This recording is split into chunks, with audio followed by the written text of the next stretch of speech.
que nous puissions parler un peu de la contamination. La contamination. Mais c'est un sous-thème en fait, parce que les grands thèmes, je n'ai pas voulu en fait lui donner un caractère vedette, mais je voulais tout simplement l'étouffer. Parce que c'est un peu quand même négatif de parler du mal dans l'église. Je parlerai en fait de la contamination avec l'origine comme grand thème. C'est quoi le mal? D'où vient le mal? Ce n'est pas facile d'expliquer le mal. Concernant le mal, frères et sœurs, il y a eu beaucoup de définitions, beaucoup de réflexions théologiques. On a essayé de comprendre d'où vient le mal. Difficile question pour répondre. Mais la parole de Dieu est claire là-dessus. Et alors, aujourd'hui, je vais parler en fait de la contamination. Mais je voulais en fait introduire mon message par ce que nous appelons une maladie spirituelle. Hier, j'étais au supermarché ici. J'ai vu un frère que je connais bien. Et en partie un peu vite pour l'embrasser, il me dira, stop mon frère, c'est un mauvais période. J'étais un peu stomaqué en moi. Je me suis dit, mais comment? Je te connais, je vais te dire bonjour. Il y a une barrière. Il me dit, non, je suis malade. Vous avez compris, c'est la mauvaise saison. Il y a des cris de ceci. Il me dit, je suis contaminé, je suis malade. J'ai beaucoup réfléchi. En fait, il voulait me protéger contre la grippe qu'il a envahie. Enfin, pourquoi je voulais un peu introduire mon message par une explication d'une maladie contagieuse. Vous savez, frères et sœurs, c'est en Afrique, il y a cette maladie qu'on appelle la tuberculose. Cette maladie ravage l'Afrique. En tout cas, en Europe, il n'y a pas beaucoup. Mais en Afrique, elle est fréquente. Je me rappelle encore que j'étais à l'école primaire, on nous expliquait des symptômes. En fait, c'est une maladie qui a pour agent causal les bacilles de Koch. C'est un microbe qui attaque. Alors, ce microbe, quand il attaque une personne, il y a une période d'incubation ou de la multiplication dans l'organisme humain. Ces micro-organismes, quand il rentre dans une bacille de Koch, il a 9 jours pour détruire quelqu'un. Le mettre à genoux, après vous allez voir quelqu'un toucher du sang, tout ça. Voilà, c'est ça la tuberculose. Mais dans les 9 jours, si tu passes chez le médecin, en tout cas, on a toutes les chances, on est guéri. On donne des médicaments et ça y est. Mais si on n'a pas traité ça au début, cette maladie contagieuse continue et attaque l'organisme humain. Ces petits microbes qui envahissent l'organisme humain.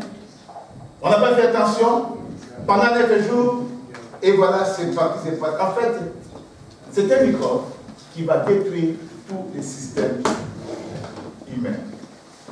Dans l'organisme humain, nous avons ce que nous appelons les lymphocytes T4, ou en d'autres termes, les globules blancs, les soldats qui nous protègent contre les virus. Vous allez voir, des fois, vous êtes malade, vous avez la toux, mais ça va partir comme ça parce que l'organisme s'est défendu contre les microbes. Et voilà à peu près comment je donne l'image à cette prédication, les mâles. Donc la contamination. Un microbe qui envahit l'organisme et on est parti, on est malade. Et si on ne fait pas attention, c'est toute la vie qui est mise en danger. Voilà ce qu'on appelle une contamination. C'est la période de grippe. Il y a un virus qui circule. Si tu n'as pas en fait une défense, je vais dire efficace contre un virus qui tombe malade. Mais si tu as des globules, des T4, qu'on appelle les soldats, qui vont résister contre la maladie, tu n'es pas malade. La contamination ne va pas en fait. Voilà à peu près ce que nous pouvons appeler la contamination. Alors, vous allez comprendre un peu pourquoi j'explique cela. En France, en Provence, il n'y a pas très longtemps, il y a un monsieur de 60 ans qui a tué un petit bébé de 2 ans avec 52 coups de couteau. Quand je suis à la télévision, j'ai vu cette histoire, j'étais vraiment mal. Ça m'a fait mal, je me suis dit, mais ce n'est pas. Comment expliquer un enfant de 2 ans, 52 coups de couteau? J'ai voulu commencer commencer par cette image pour expliquer un peu le mal. Comment cette personne est arrivée avec un couteau, un enfant de 2 ans, 50 coups de couteau. Ah, qu'est-ce que cet enfant fait? On peut comprendre si c'était règlement de compte de la drogue, cigarette, ceci, mais là, il n'y a rien. Un bébé, je vais dire, de 2 ans, 50 coups de couteau. On l'amène chez le juge, cour d'assises, il dira, ce n'est pas moi. Ce n'est pas moi. Il y a un esprit qui me disait, fais ça. Il y a un esprit qui me disait, fais ça. Les juges n'ont pas compris. Comment expliquer? Il dit, ensemble, il plairait, il parlait, il expliquait, il dit, mais ce n'est pas moi. Il dit, au moment où j'ai pris le couteau, j'ai senti un esprit me dit, mais 52 couteaux.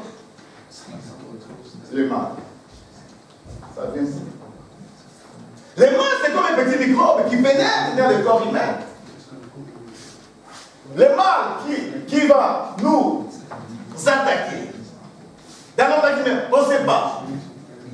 On s'amuse, mais c'est parti. Un petit micro-organisme qui pénètre dans le corps humain, qui va en fait détruire tout un système. J'étais encore estomaqué avec l'histoire de Julie et Mélissa. Vous savez que c'est deux petites fillettes. Avec leur assassinat à Marcinelle, à Charleroi, ici, en Belgique. Vous savez que les jours où l'inspecteur est arrivé dans ces bâtiments, au calme, Julie et Mélissa étaient encore vivantes. Vous savez cette histoire-là? L'inspecteur qui était là de la police a écouté la voix de ces petites filles. Mais il n'a pas voulu continuer l'enquête parce que c'était un problème de haut niveau. Il fallait que ces deux petites fillettes, des innocentes qui n'ont rien fait, qui sont mortes d'une mort horrible. Et toute la Belgique a fait une marche blanche. Je ne sais pas si vous vous souvenez encore. Les gens marchaient, c'était triste. Et cette histoire a affecté beaucoup de gens. Je me dis, mais comment expliquer des fillettes de 8-10 ans, Julie et Mélissa? Cette histoire est en Belgique, ça fait encore mal, j'ai encore froid au dos quand je passe cette histoire. Les juges ont fait des enquêtes et tout ça m'a détruit même jusqu'au lieu en prison. Les mal. Comment expliquer que même l'expertise de la police était influencé par un esprit mauvais, ne pas qu'on s'inquiète, il se limite là. Au moment où si on regarde même sa tête, il y avait un mur tout nouveau, qu'on pouvait dire qu'il sait qu'il y a un problème. Mais l'inspecteur de la police n'a pas fait d'effort pour aller voir. Il s'est tué là-bas, les mal encore. Les défis sont morts. D'où vient le mal? Cette colère où on voit un homme taper sa femme, la femme taper l'homme. J'ai encore une histoire. Excusez-moi, je ne fais pas des choses de crimes, c'est pour expliquer que le mal, ça vient d'où. En Hollande, on avait un ami qu'on aimait bien. Je ne suis pas le nom. Et cet homme, je vais dire, un jour, je ne sais pas, piqué par quelle mouche, à 2h du matin, il a pris les fers et passé. Les fers étaient devenus rouges. Je vous dis une histoire vraie. Et les messieurs aussi existent. Il a pris les... Maman, vous savez l'histoire. Il prend les fers et passé. Sa femme dormait. Il s'approchait de sa femme pour repasser sa femme. Est-ce que vous comprenez cela? Il vient avec les fers et passé. Et la petite fillette qui était près de sa maman crie: ah, papa, fais pas ça. Mais quand même, il a repassé la petite fillette. Il repasse ça. Parce que la petite a vu les fers rouges. Elle a eu peur. Il dit: non, papa, fais pas ça. Maman dort, mais et ça frôlait, ça a pris la petite auto. Tiens. Voilà. Les mal. Ça vient d'où? Ça vient d'où tout ça? Faites attention. Chaque matin, quand je me réveille, il y a mon voisin qui me dit: s'il y a des catastrophes, pasteur, il y a du mal là-bas, vous allez écouter, il y a déjà. Il y a encore votre Dieu qui a fait ça. Ça vient d'où le mal? Ça vient d'où le mal? C'est un mauvais cœur de faire ces choses comme ça. Ça vient d'où? Frères et sœurs, j'ai la parole de Dieu et la parole de Dieu est claire aussi.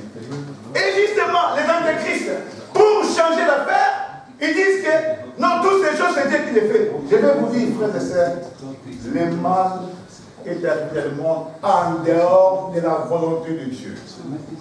Le mal est arrivé dans le monde en dehors de la volonté de Dieu. Dieu n'est pour rien pour le mal. Mais comment le mal s'est en fait réalisé? Apocalypse chapitre 12, verset 7. 12, je lis rapidement. Il y eut guerre dans le ciel. Michel et ses anges combattirent contre les dragons et ses anges. Il fit jeter sur la terre, malheur à la terre et la mer, car le diable est descendu en colère, sachant qu'il lui restait peu de temps. Ce n'est pas encore le texte du jour. Je vais faire asseoir mon message. J'allais expliquer un peu. Le mal a eu lieu dans le ciel, c'est pas sur la terre. Il y a eu combat. Satan, avant, c'était Lucifer. Il y a eu combat dans le ciel. Et Dieu l'a jeté sur la terre. C'est pourquoi il dit malheur à la terre, malheur à la mer, car le diable est descendu sur la terre. Ézéchiel 18, 28, verset 15, écoutez ce que la Bible dit. Tu étais la beauté parfaite, intègre, depuis le jour où tu fus créé, jusqu'au jour où le mal fut retrouvé en toi. Tu étais la beauté parfaite. Ça dit Lucifer, cet ange, chef de la chorale, lui qui chantait, la personne des conférences. Tu étais la beauté parfaite, intègre, depuis le jour où tu fus créé, jusqu'au jour où le mal fut retrouvé en toi, astre brillant. Astre brillant. Le mal n'a pas été engendré par Dieu. Le mal est arrivé dans le monde en dehors de la volonté de Dieu. C'est ici que nous sommes en train de voir ces textes. Deux textes clairs montrent clairement que le mal s'est produit dans Satan, Lucifer. C'est lui l'origine du mal. Dieu n'est pour rien dans toutes ces choses-là. Si Dieu avait le mal à lui, il aurait transmis à l'homme la malédiction. Dieu est saint. Dieu est bon. Dieu est amour. En lui, il n'y a pas de mal. Ce sont des antéchrists, toutes ces choses, pour essayer un peu de distraire les chrétiens. Ils nous disent que le mal vient de Dieu. Non, le mal, Dieu ne connaît pas le mal. Voilà les deux textes qui nous montrent à peu près comment le mal est arrivé. Lucifer, Satan, alors Lucifer, c'est en lui. Attention, attention, chaque fois que nous arrivons à déclencher à droite, à gauche, chaque fois que nous arrivons à une colère extrême, attention, le mal produit la méchanceté. C'est ça que j'ai donné l'exemple des microbes. C'est comme des microbes qui se créent dans nos graines. C'est comme ça que le mal est arrivé. On joue avec le mal. On s'amuse. Et frères et sœurs, il y a des personnes qui présentent des choses dans la vie. On regarde, on s'amuse.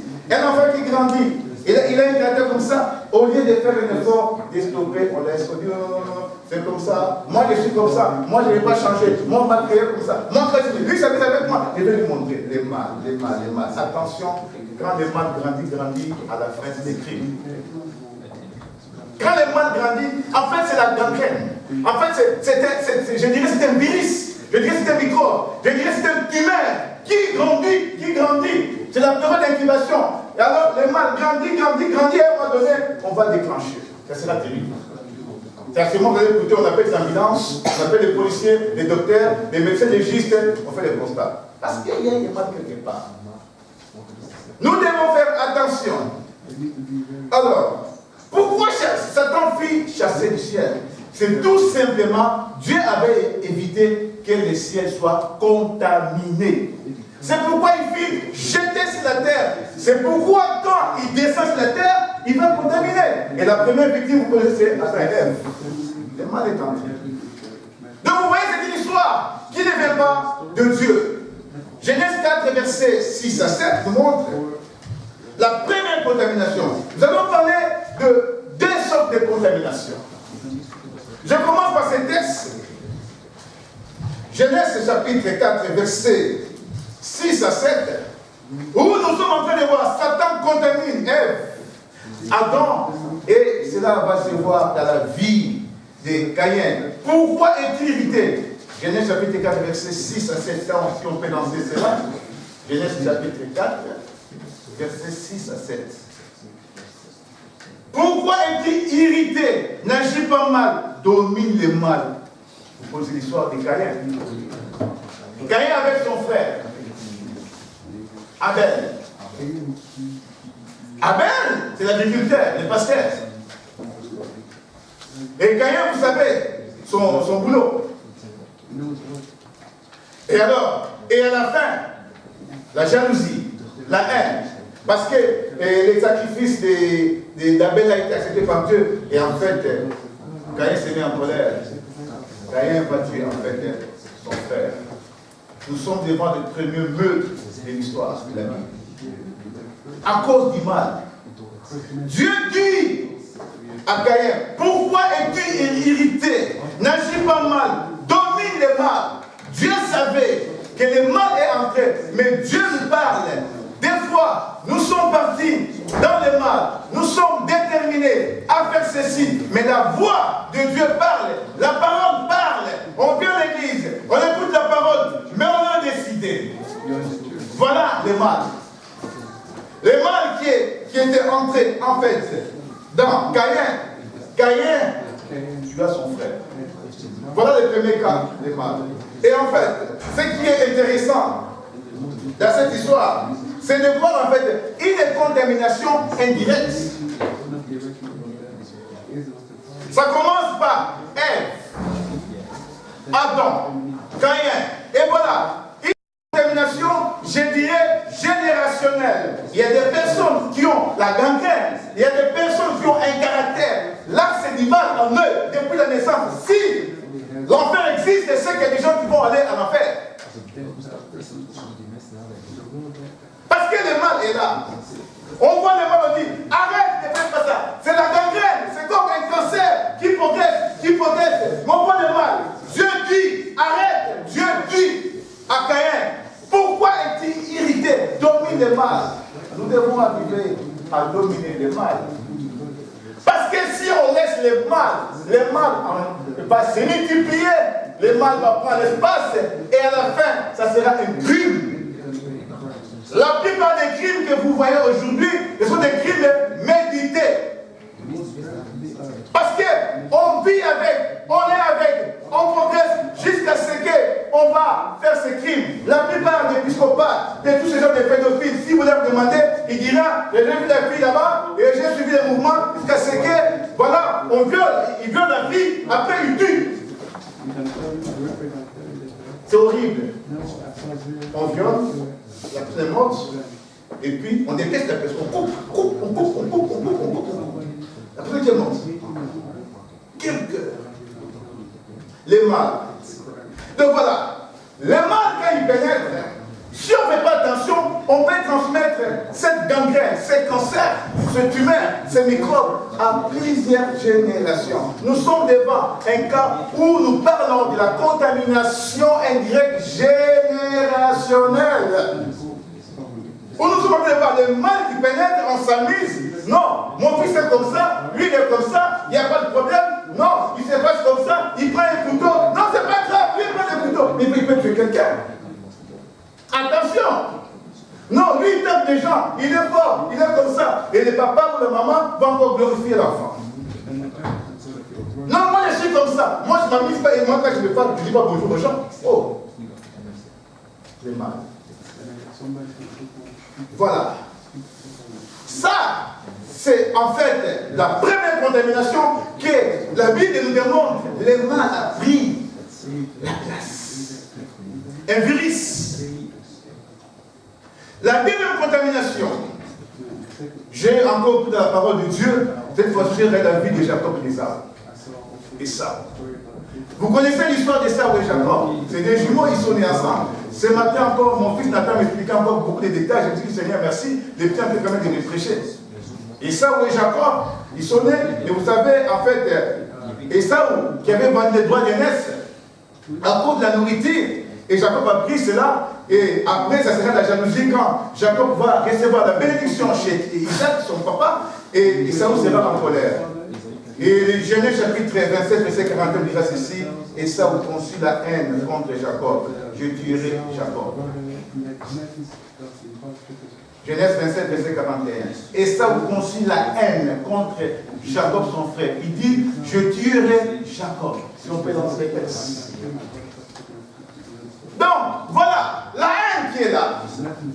La haine qui prend la place. La haine qui est là, on s'amuse. Occasionne la haine. Occasionne le mal. On laisse le mal. Et ce mal va grandir jusqu'à ce que vous allez voir. Et ça vous dire qu'il va tuer Jacob. Et vous savez, si vous lisez la parole de dans Genèse 25, 30, vous allez voir qu'Ésaü, qui était, son nom c'était aussi Édom, Édomite, il a influencé toute une génération. Tous les rois que vous voyez, les rois Hérode, viennent de la famille d'Ésaü. Édom. Je ne sais pas si quelqu'un connaît cela. Les Édomites. Nous sommes en train de voir. Et c'est pourquoi vous allez voir que Ésaü, dans ses descendances, jusqu'aux Hérodes, vous savez ce que les Hérodes ont fait. Hérode le grand, mais papa, ce n'est pas l'Hérode Agrippa ou Antipas. C'est une dynastie, une famille méchante. Depuis Esaü. Et c'est pourquoi vous allez voir, quand Christ est né, qui vous l'a dit, c'était Hérode, descendant d'Esaü. C'est-à-dire le mal qui est là, qui a pris la place, jusqu'aux enfants. Génération, toute la famille. Bizarre, vraiment, le cancer est là, la gangrène est là, un microbe, qui est dedans, qui va détruire, et laisse-moi te dire, c'est mal que nous appelons microbe. Après avoir détruit la personne, lui-même aussi va se détruire. Parce que quand une personne meurt, on enterre la personne et les microbes en détruit. Voilà comment ils sont commerces. C'est mal. Voilà, cette génération, les Édomites, Esaü, le mal qui a continué à toutes les générations. C'est pourquoi Hérode Antipas, qui a tué Jean-Baptiste, c'est la lignée d'Esaü qui a conduit. Parce que ce mal continue, sans pitié, il coupe la tête de Jean-Baptiste. C'est la même famille. Et il continue encore. Hérode Agrippa, qui arrêta Paul, c'est la même famille. Parce que quand on parle des Hérodes, les gens ne comprennent pas, quand on voit Hérode, c'est toute une lignée de sanguinaire, sans pitié. Vous allez voir, ça se reproduit, ça continue. Mais la Bible dit ceci. Quand Dieu a vu, en fait, Caïn, irrité, voulant tuer son frère, Dieu a dit, Caïn, relève ta tête.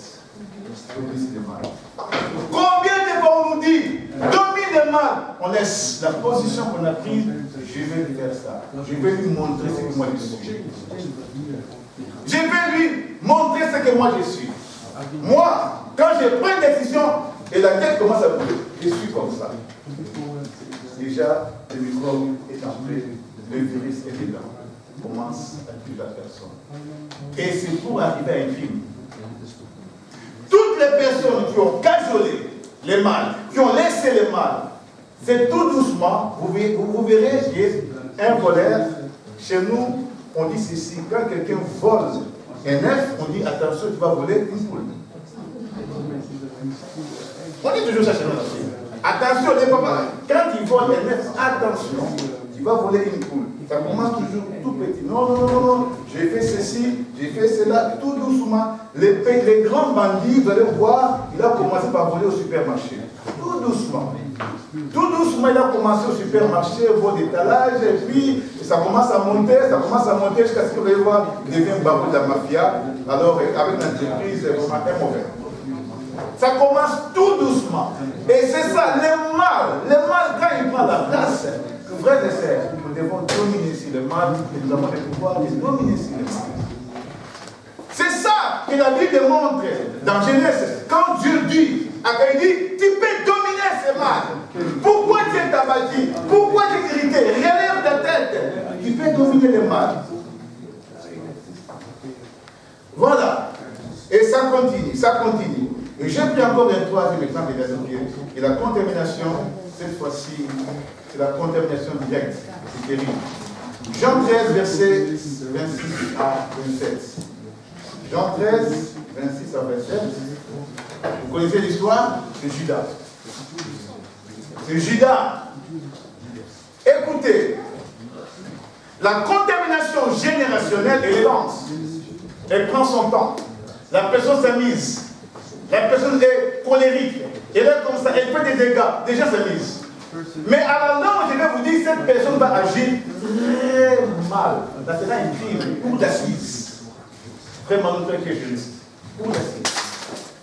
Il arrivera là. Ça commence tout doucement. La personne qui a commencé à donner un coup de pied à sa femme, alors ça sera l'étranglement. Toi, tu vas t'arrêter encore. Tu vas t'arrêter. C'était tout doucement. Des crises hystériques. Des tensions. Les assiettes. À la fin, ça sera un couteau qui va te mettre un couteau. Attention. Le mal, ça vient. Nous pouvons dominer le mal. Amen. Nous pouvons dominer le mal par la parole de Dieu. Je prends la troisième contamination que j'appelle spontanée, directe ou fusée, celle de Judas. Judas, Jésus dit, l'un de vous me trahira. C'est celui à qui je donnerai les morceaux trempés. Il donna à Judas. Dès qu'il les donna à Judas, Satan entra dans Judas. Qui a compris la nuance entre les deux premières contaminations et la deuxième? Ici, Jésus-Christ dit, l'un de vous me trahira. Il prend les morceaux du pain, il dit, il trempe ça, donc je vais donner à quelqu'un, et c'est lui qui va tremper cela dans la soupe, c'est lui qui va me trahir. Il est dit clairement. Et Judas prend ça. Et quand Judas a pris ça, Satan entra directement. Vous avez compris que la contamination générationnelle, elle est tout doucement, lentement, on s'amuse avec un mauvais cœur, on s'amuse avec des positions, on s'amuse avec, je vais dire, cette gangrène, cette position de faire des choses, on continue, on s'amuse, les gens applaudissent, et on se plaît dans ça, et ça continue généralement, mais cette fois-ci, parce que quand ça continue, ça sera en fait une contamination directe. Dès qu'il a dit, dès que Jésus-Christ a donné le morceau à Judas, Satan entra directement. Et laisse-moi te dire, quand Satan entre directement, il doit mourir. La contamination, je vais dire indirecte, générationnelle, tout doucement s'avance. Tout doucement, on a un mauvais cœur. Tout doucement, ça progresse, mais on s'amuse. Tout doucement, on affiche des comportements bizarres. On voit, on dit, répands-toi, tu refuses, mais un jour, tu vas commettre des crimes. Un jour, on va se faire des crimes. Ça sera grave. Mais ici, dans ce cas, laisse-moi te dire, dès que Jésus-Christ, il prend les morceaux du pain, il donne. Mais j'ai compris encore ceci. Quand nous prenons 1 Corinthiens chapitre 11, verset 27 à 29, la Bible dit ceci. Celui qui mange le pain sans discernement mange un jugement contre lui-même. Vous voyez la Sainte Seine? Quand tu prends la Sainte Seine, en toi il y a le mal, en toi il n'y a pas la repentance, en toi c'est rempli, jalousie, haine, toutes ces choses. Tu vois ta propre condamnation. Judas n'avait pas compris qu'il était en train de prendre la vérité. Christ voulait lui dire, stop, réponds-toi. Ça c'est la parole de Dieu. Écoute, mais Judas, beaucoup de gens viennent et s'amusent contre la Sainte Seine, ils voient. Quelle chose, de mauvais cœur, tout ça. Au lieu de se repentir, laisse-moi te dire, tu vois ta propre condamnation. Le dimanche prochain, on aura la Sainte Seine. C'est pourquoi il faut s'examiner. Judas n'a pas compris les jeux. Christ l'appelait à la repentance. Et parce que Judas qui prend le morceau de pain, qui mange ça indignement, laisse-moi te dire, quand Satan entre, Dieu n'est plus là. Parce que Dieu et Satan ne peuvent pas vivre ensemble. Ils ne peuvent pas vivre ensemble. ensemble. Quand Satan est entré directement, vous savez la suite. Je vais le dire aujourd'hui. Chaque fois que nous mijotons les mal qui prend la place dans nos vies, c'est Satan qui nous dirige, c'est un démon qui nous dirige. Et ce démon va nous amener à la destruction. Parce que c'est le mal qui a pris la place. Et quand vous voyez la parole de Dieu, dire ceci, que Satan remplit le cœur d'une personne, c'est fini. Parce que Christ ne peut pas vivre ensemble avec Satan. Quand Judas a pris les deux morceaux, directement lui dit, Satan entra dans le corps de Judas. C'est comme ça qu'il est passé par là. Quelqu'un qui refuse la repentance, quelqu'un qui a le mal va pourrir un jour. Quand on refuse la repentance, c'est lui qui se répand pas, il va mourir dans son péché. Parce que le péché, le mal va détruire. C'est comme ça que Judas est parti se battre. Parce que Satan avait un jour. Satan va se présenter. Je vais nous dire, il le confirme, si l'enfer existe, c'est qu'il y a des gens qui vont aller en enfer. Il y a des gens qui vont prêcher la parole de Dieu, ils ne vont jamais se repentir. Il y en a. C'est tout simplement parce que l'enfer existe et le paradis aussi existe. On nous parle des livres de la vie, il y a des gens qui vont aller. Il y a des gens, on va prêcher la parole, mais jamais, c'est comme frère et sœurs. Vraiment, excusez-moi, je prêche plus la repentance. Amen. Vous me connaissez? Je prêche plus la repentance, la sanctification, c'est là que moi je suis à l'aise. Les prospérités, vraiment, je n'arrive pas souvent. Parce que moi, je sais tout simplement, en Jésus-Christ, nous avons plus de choses. L'or et l'argent nous appartient. À quoi ça va encore de nous parler encore? L'argent, ça, c'est un acquis. Tout chrétien, l'or et l'argent appartiennent aux chrétiens, à Jésus-Christ, le roi des rois. Quand il y a Jésus-Christ, il y a l'argent, il y a tout, il y a toutes les bénédictions en toi. Ça ne sert à rien, on nous parle encore de voitures, et ceci, cela. Et d'ailleurs, les bénédictions sont des bénédictions spirituelles. Quand la parole ne vient pas de bénédictions, ce n'est pas des maisons, ce n'est pas des voitures. Ce sont des bénédictions spirituelles. Si tu me montres les magasins où on va, la paix, la joie, l'amour, je ne vais pas m'acheter tout de suite ça. Ça n'existe pas. Mais si tu me dis on vend des voitures, je ne vais pas l'acheter une voiture. Vous avez compris? Donc voilà, en fait, c'est ça. La parole de Dieu est très claire là-dessus. Attention. Attention. Judas s'est condamné lui-même. Quand Satan remplit le corps, l'âme et l'esprit des personnes, c'est la mort. C'est la mort. Parce qu'il va trouver le mal qui était resté très longtemps. C'est mal générationnel. Et quand Satan va venir, il pénètre et c'est la mort. Et je répète encore, si l'enfer existe, c'est qu'il y a des gens qui vont aller. Tant qu'on va pour sa parole de Dieu, quand on n'écoute pas, on s'est choisi. Dieu met devant nous la bénédiction et la malédiction. Mais il nous dit qu'il choisit la bénédiction. Choisis le bien, choisis la vie éternelle. Quatrième contamination. J'ai encore trouvé ça chez l'info. Ananias et Saphira. Ananias et Saphira. Vous savez, il y a des gens, moi je me rappelle toujours, j'ai grandi chez ma grand-mère.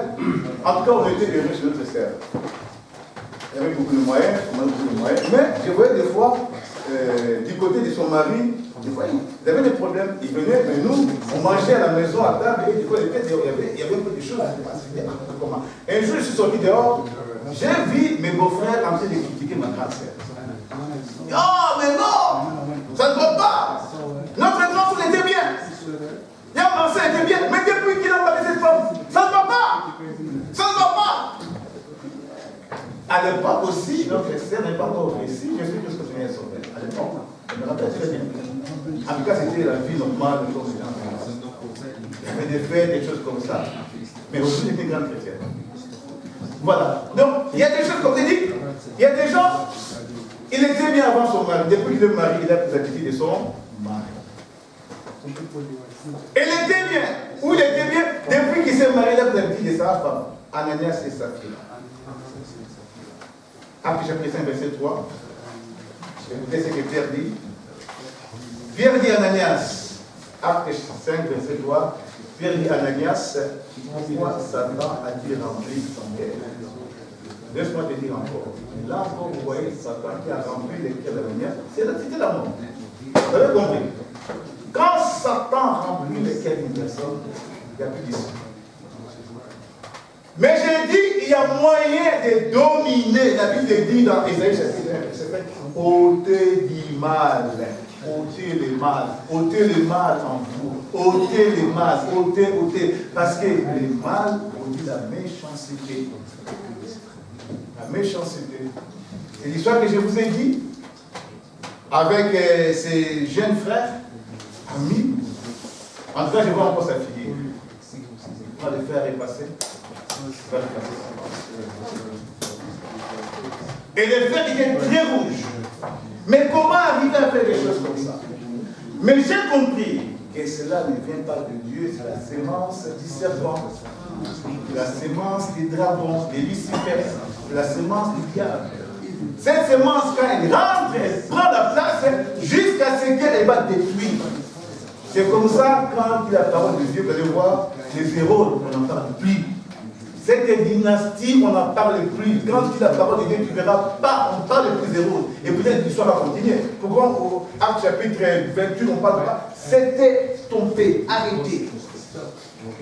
À cause du mal générationnel. On n'a pas pu stopper cela. On peut stopper le mal en recevant Jésus-Christ comme Seigneur et Sauveur. Amen. J'ai parlé, en fait, dans l'Ancien Testament, Dieu parlait aussi, la grâce aussi était dans l'Ancien Testament. La Bible dit et parle qu'Abraham trouva grâce. Et quand Caïn veut tuer son frère, Dieu parle. Attention. Et vous savez l'histoire de Caïn. En Afrique, quand vous voyez, il y a un truc qui tourne comme ça, le lion, on dit c'est toujours Caïn. Voilà, des choses comme ça. Et le roi Hérode, qui a voulu tuer Jésus-Christ, il écoute que Jésus-Christ, le roi des rois, est venu. Au lieu de se repentir, il fait encore un complot pour aller chercher encore à tuer Jésus-Christ. Pourri! C'est la pourriture. Puisqu'on ne veut pas se repentir, on va pourrir un jour. On va pourrir. Moi, je connais des gens. Il est mort, même les cadavres pourris. On voit les gars qui commencent à sortir. Pourris!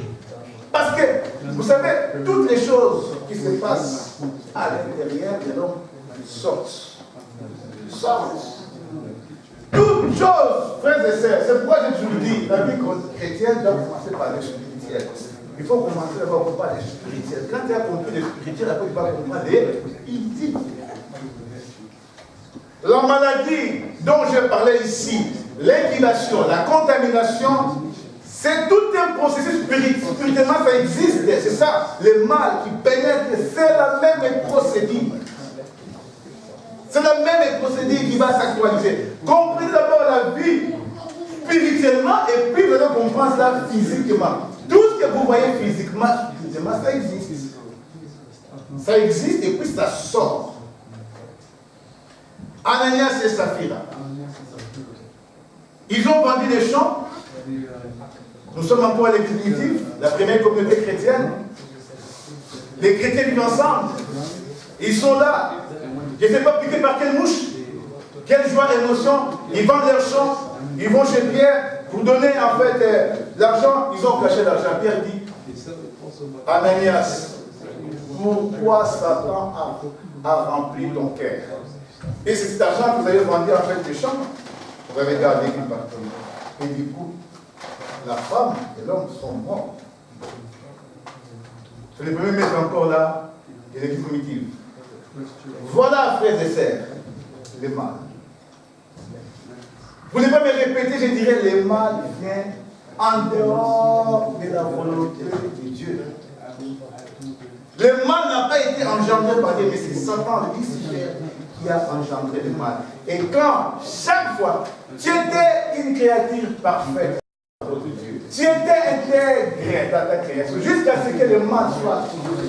Chaque fois que nous caressons, chaque fois que nous laissons le mal prendre une place dans nos vies, nous sommes conduits par Satan, un démon. Et à la fin, ça sera terrible, ça sera un crime, ça sera catastrophique. Écoutez maintenant, je vais lire un verset. L'attitude que nous devons avoir envers le mal, envers le méchant. Proverbe 6, verset 16. Proverbe 6, verset 16. Je vais lire ces versets. Proverbe 6, verset 16. Si on peut les lancer. Il y a 6 choses que est l'Éternel. Écoutez bien. Il y a 6 choses que est ou déteste l'Éternel, voire 7. Le Dieu hautain, la langue menteuse. Ça, c'est la première chose que Dieu déteste. La langue menteuse. Toujours les mensonges. Les yeux hautains. Ça, c'est la caractéristique du méchant. Les yeux hautains, remplis d'orgueil. L'autre acheté sa voiture, non, cette voiture vous dit oh. Il a acheté des chaussures, non, on va s'acheter au supermarché 4 €. Il a acheté sa maison, toujours des problèmes. Les yeux hautains qui regardent que des choses négatives. La langue menteuse. Le mec qui répand le sang des innocents. Un cœur qui médite le mal. Un cœur qui médite le mal. La méchanceté. Un cœur qui médite le mal. Ôtez ce cœur-là. C'est possible. Nous pouvons stopper ces choses. Frères et sœurs, c'est bien, j'ai toujours dit, de prêcher la prospérité. Mais laissez-moi vous dire, nous devons écouter la parole de Dieu qui nous guérit, qui nous montre les forces. Parce que ce n'est pas avec la prospérité que nous irons au ciel. Moi, j'ai toujours dit, la prospérité, c'est un acquis pour les chrétiens. Les bénédictions matérielles, toutes ces bénédictions, c'est la conséquence à l'obéissance de la parole de Dieu. Quand tu as Jésus-Christ, nous avons tout. Les pieds qui hantent de courir au mal, toujours faire du mal. Des faux témoignages. Dit la parole de Dieu. Toujours des faux témoignages. C'est lui qui excite des querelles entre les frères. Voilà la caractéristique des méchants. Voilà la caractéristique des méchants. Comment nous pouvons reconnaître toutes ces choses. Et vous, frères et sœurs, la parole d'aujourd'hui, c'est pour que les chrétiens prennent conscience ce soir. Mais écoutez maintenant, comment nous pouvons être quelqu'un qui a la parole de Dieu. Psaume chapitre 1, verset 1 à 5 dit: heureux l'homme qui ne marche pas selon les conseils des méchants, qui ne s'arrête pas sur la voie des méchants, pécheurs, et qui ne s'assied pas avec les moqueurs, mais qui trouve son plaisir dans la loi. Voilà comment nous pouvons être. Psaume chapitre 1, verset 1 à 5. Heureux l'homme qui ne marche pas selon les conseils des méchants. Quand tu vois des méchants, laisse-le. Amen.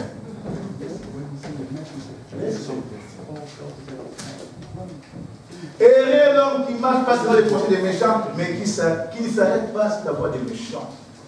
Quand les méchants font les conduits, ce n'est pas ça. C'est autre chose, moi au pouvoir ne suis pas. Il ne s'assied pas avec les moqueurs. Voilà, ça c'est la vie des chrétiens. Comment nous devons être. Mais il trouve son plaisir dans la loi des Éternels. Cet homme-là, je peux vous montrer qu'il trouve son plaisir dans la parole de Dieu. Parce qu'à cette parole, il y a la joie, il y a la paix, il y a la vie, il y a de bons conseils, il y a la prospérité. Heureux l'homme qui ne s'assied pas avec les méchants. Mais il fait son plaisir dans la voie de l'Éternel. Que Dieu bénisse la parole, nous allons chanter encore une fois.